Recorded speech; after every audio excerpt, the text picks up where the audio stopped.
So yeah, welcome to yet another episode. Um, oh, Amplify push. Yeah, it does not detect any changes though. Huh, that's strange. Oh well. Uh, let's add something like a new line over here. Maybe it should detect that. Maybe I saved it prematurely before the previous push and it just didn't reflect it properly, but somehow knows that nothing changed, And let's hope it can actually detect the change now, right? Um, let's wait. Let's hope it's a bit faster. Like we don't want to wait all night long. It's already morning, but yeah. Uh,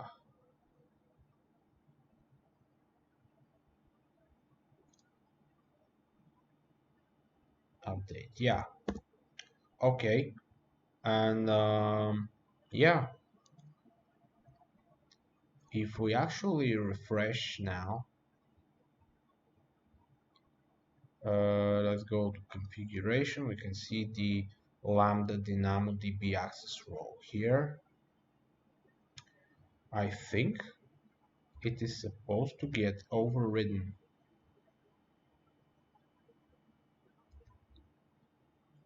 But let's see. Let's first see what happens.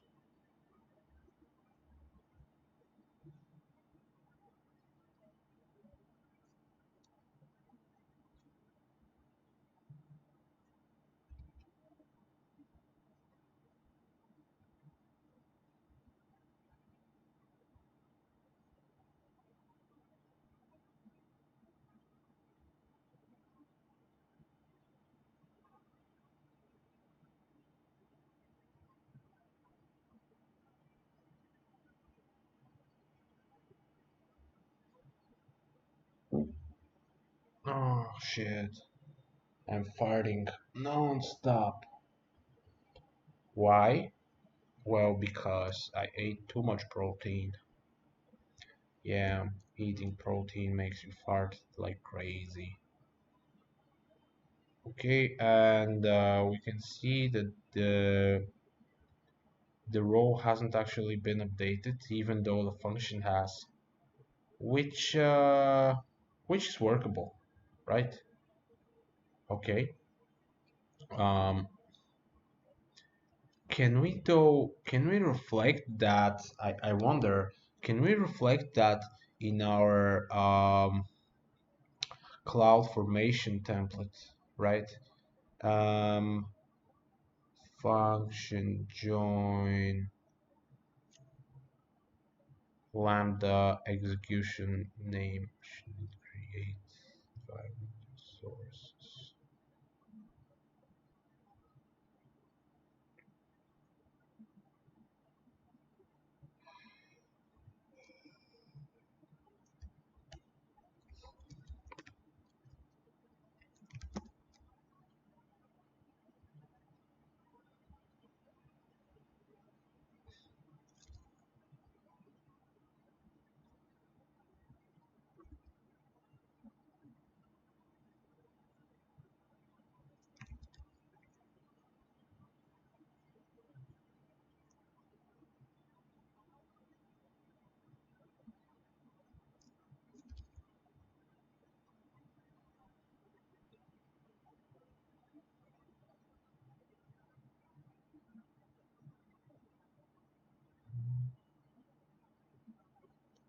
Lambda execution.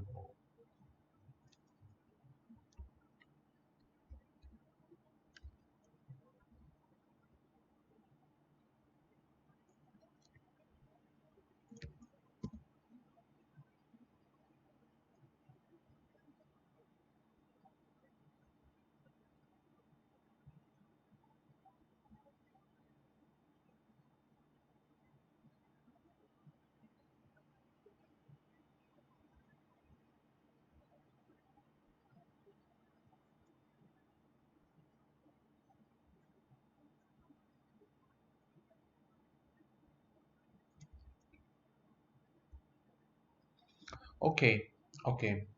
Uh, Before proceeding further, like we just want to keep everything in sync. That's why we're researching this. But before we proceed any further, so we've created our DynamoDB row, right? So let's go to rows here. Let's check these rows that we have. Um, we're supposed to have new ones. There we go. And we're supposed to have some more. These ones, yeah. Uh, uh-huh. So let's say this is one of the things here. And this row is, yeah, it gives a certain permission, right? And if we check it against the uh, DynamoDB role that we created, creation time, there we go. If we check the policy that we have here, it allows certain thing that's a bit different. If we press edit,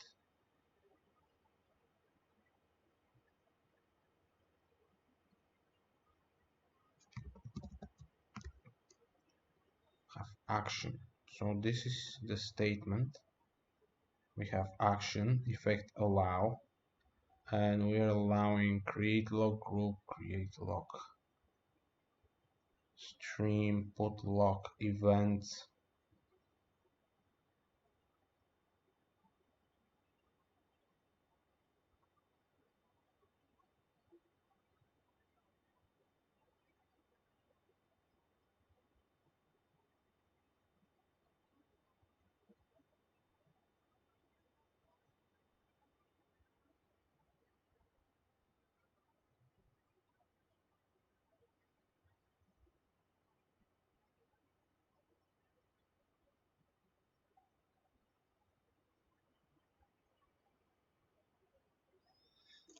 Yeah, you know what I'm going to do actually.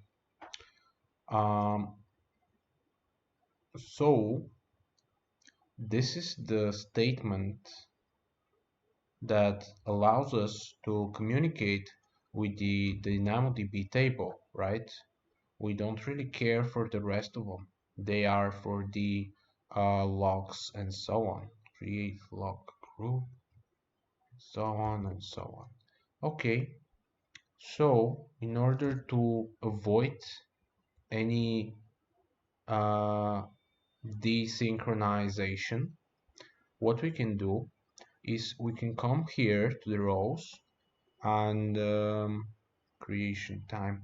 These are the two rows that we are supposed to have, like um, for the off, and for the yeah, this one, and the Lambda execution policy, we can just go ahead and edit that, right?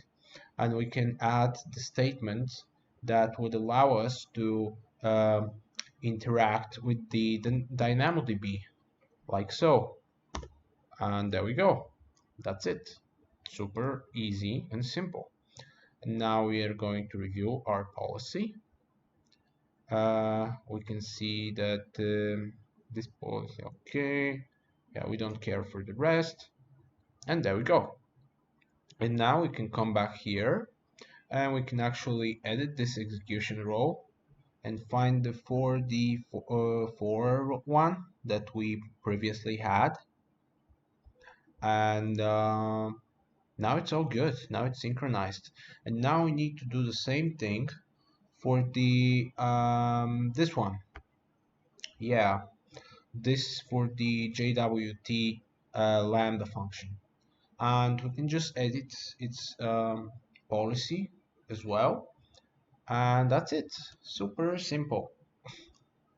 Okay, and there we go. Now we can have DynamoDB access from both of our Lambda functions.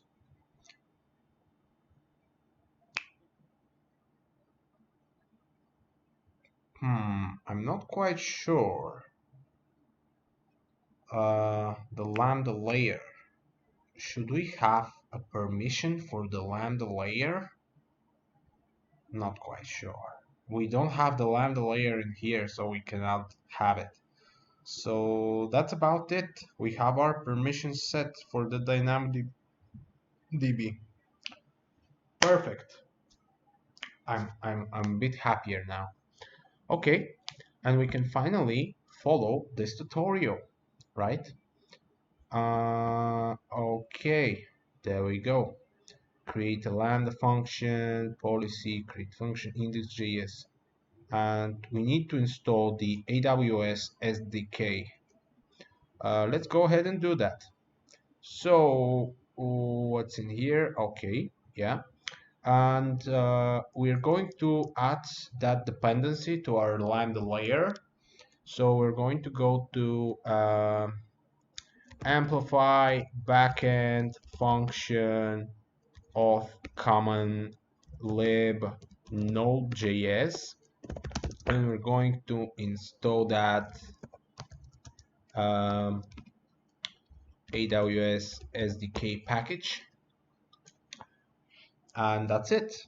That's it. This should be enough for us to uh, work with it, right? And create an integration. Okay, yeah. And we do not actually need to do the rest of the tutorial. That's actually all we need. Okay. And now we can actually, having installed the AWS SDK here, we can actually use it directly in our Lambda functions, right? So in order to do that, we need to require it like so.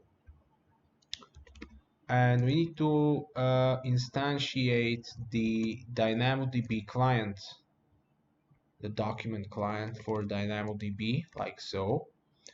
And what are we doing here? Key, okay, delete, get, put, and what?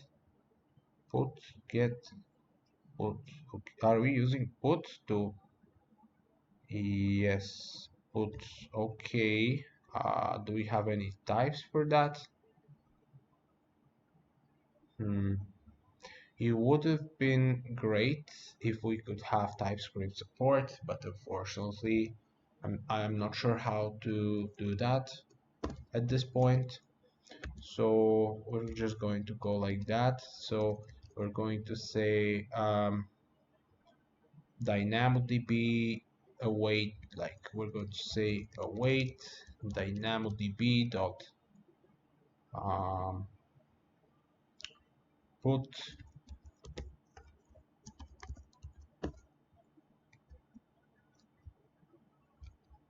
requests.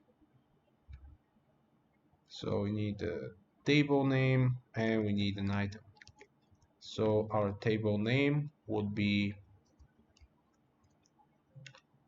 users, and our item will be something like we can use UUID to generate our ID. So let's require that.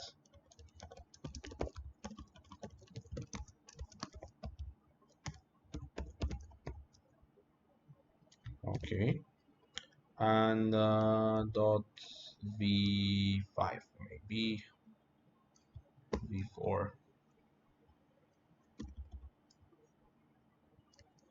UUID dot v4 v5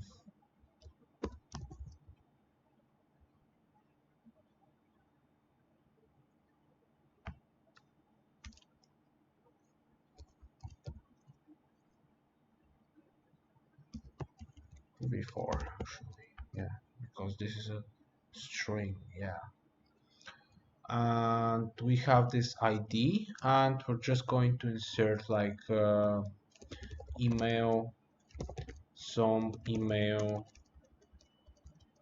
like email at provider dot extension, something like that.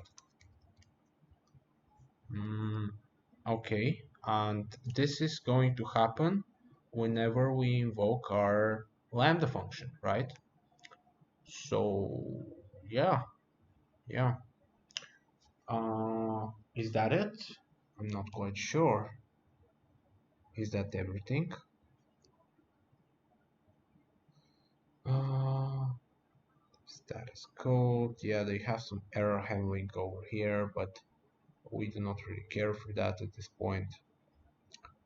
Uh, Get dot promise. Yeah, we need to say dot promise at the end. Dot promise, like so. Yeah, let's try it out. Hopefully, we should be able to see our result working.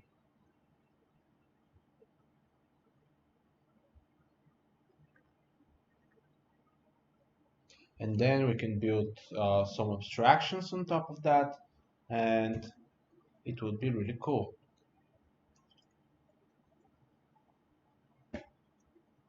The only bad thing is that we're writing kind of old JavaScript, but we can work with that. It's not a major deal breaker. Besides, it helps us. Oh, wait.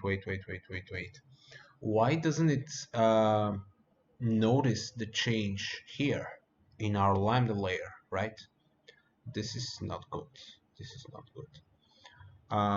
In order for it to detect that there's a change, I'm just going to like add an empty line here, maybe something like that.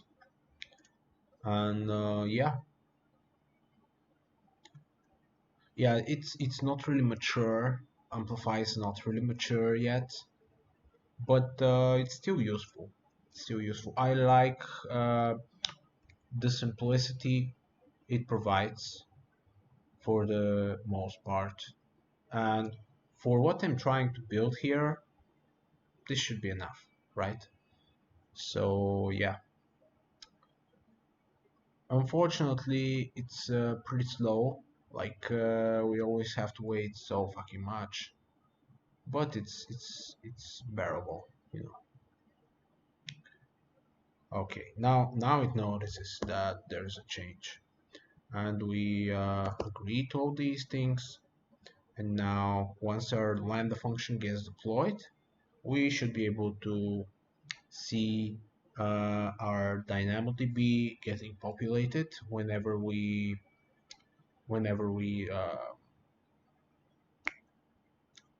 try to access that route that we have our Lambda function connected to. In the meantime, what we can do is we can go to our JWT function, and we can also connect that to API gateway. So there we go.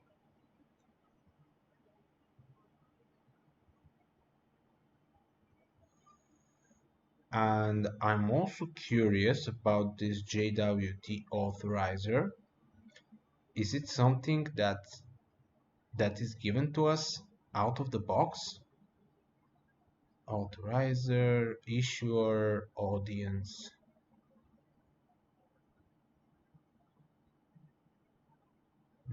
Yeah, I don't think I will actually do that.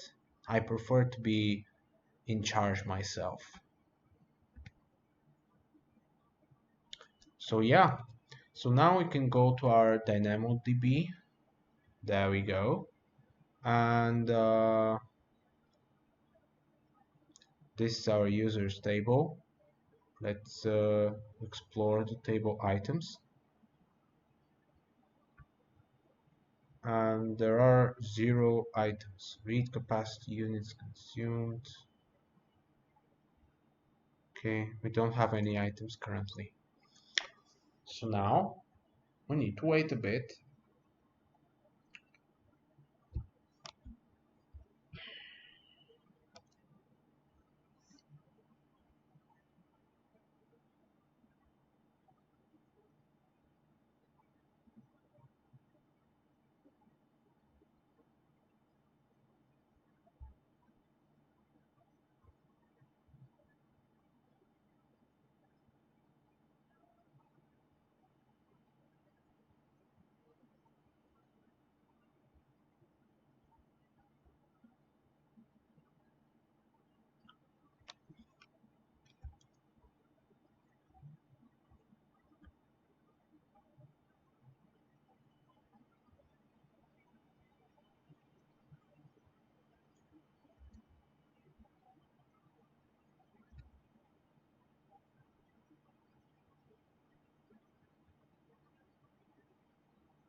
Finally, okay, the moment of truth.